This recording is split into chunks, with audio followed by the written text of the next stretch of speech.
Meantime, lawmakers are trying to figure out, is it the state's responsibility to give benefits to the fallen hotshots who weren't considered full-time?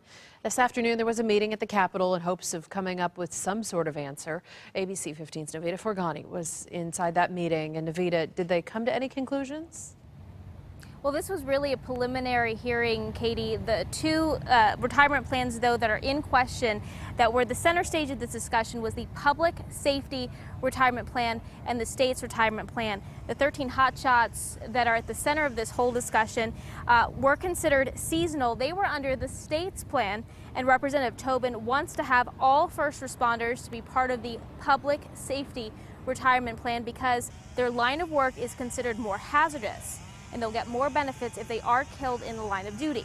Now, full-time and seasonal employees would be then treated exactly the same under this proposal. And the wife of a wildland firefighter was at today's hearing, and she says that that is the way it should be.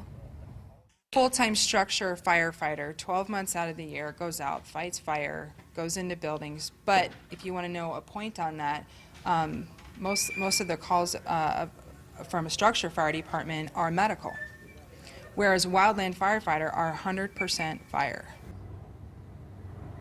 And coming out of this meeting, it does sound like lawmakers want to come up with a plan to treat all first responders equally in the future. But when it comes to the Yarnell 19 and their families, that's going to be a different story just because of this obstacle that stands in the way. It's called the gift clause, and it makes it against the law for the state to take money out of the general fund to give these benefits retroactively back to the families. So they are considering setting up a different system where they're going to take money and ask money from the private sector to help make up the difference. But again, there are a lot of options to consider. This is the first meeting of many, and they're hoping to have a complete proposal complete by November. Katie? Yeah, two separate areas to consider there. Thanks, Navita. Former